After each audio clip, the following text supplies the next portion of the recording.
So have you ever wondered what a mediator does in a divorce? If you're in the process of going through a divorce and are wondering whether mediation might be a good fit for your situation instead of litigation or arbitration, then this video might be for you. So today, you're going to learn both what a mediator does in divorce, and I'll provide 4 advantages that mediators typically bring that a court wouldn't.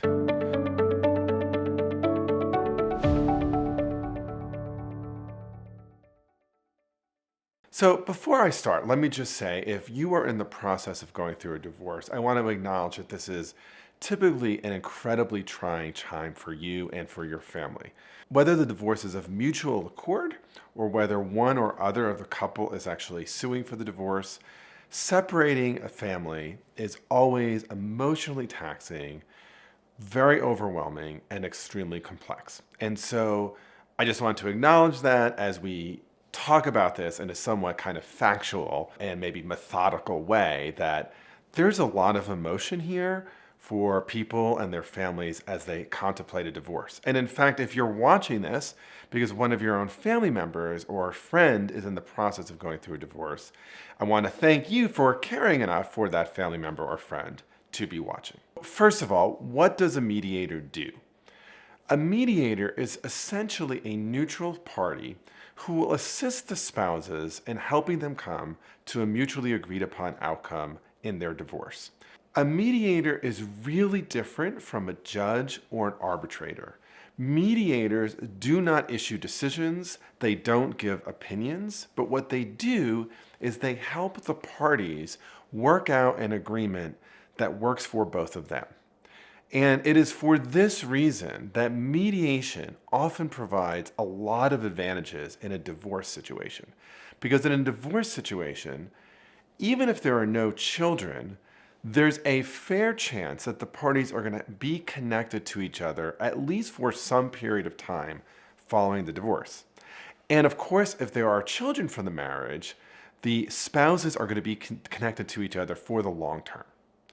Okay, so let's go through the 4 advantages. Number 1, a really good divorce mediator actually can save you both costs and time. The reality is that family courts throughout the United States right now are completely overwhelmed.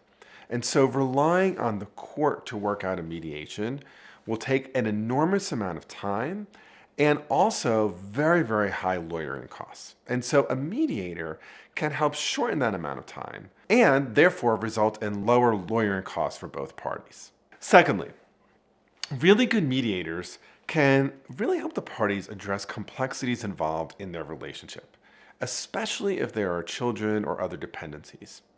So, truth of the matter is that many times people think mediation is zero-sum in nature. In fact, some years ago, I had the chance to do some training with lawyers in the American Academy of Matrimonial Lawyers. So yes, these are people who spend their full time doing divorce mediation.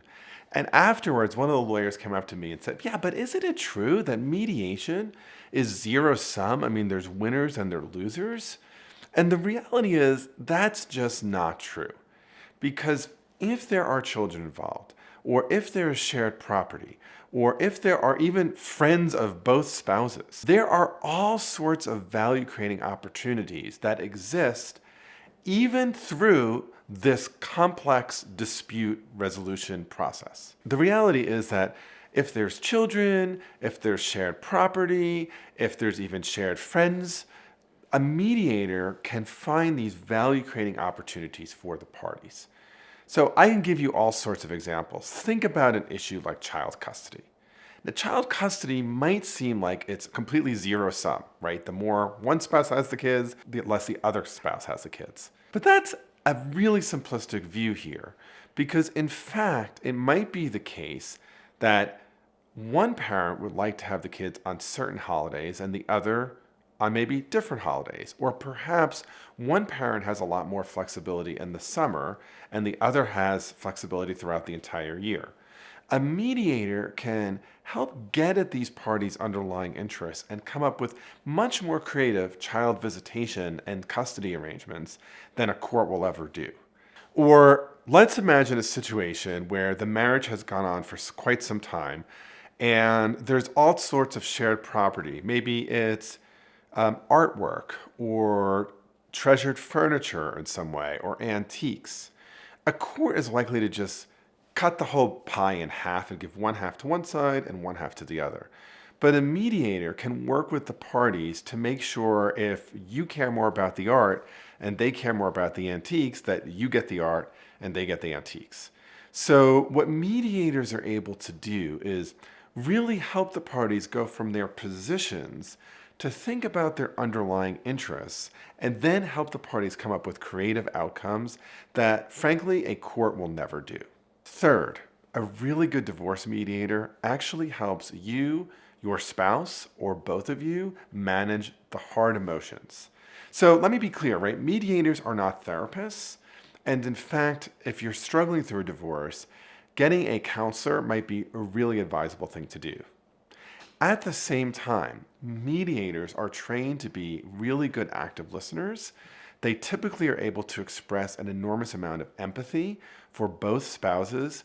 So one of the challenges, of course, in mediation is that you or your spouse or both of you may have such strong emotions that they spill over into your substantive demands. And often there's a lot of passive-aggressive behavior that happens. What a good mediator can do is really actively listen to help acknowledge the emotions and separate out the emotions from the demands. And again, this is something that a court can never do, an arbitrator can never do. Fourth, a really good divorce mediator is often a really helpful reality check if your spouse is making outrageous demands. So what does this look like?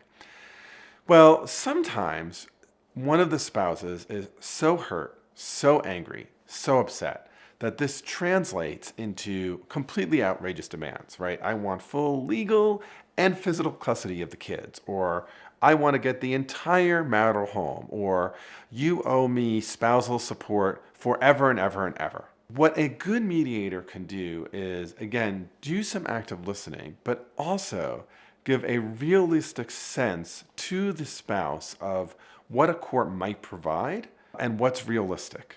And they can do that in a way that actually in the long run is helpful to the spouse who is making the outrageous demands as well as to you.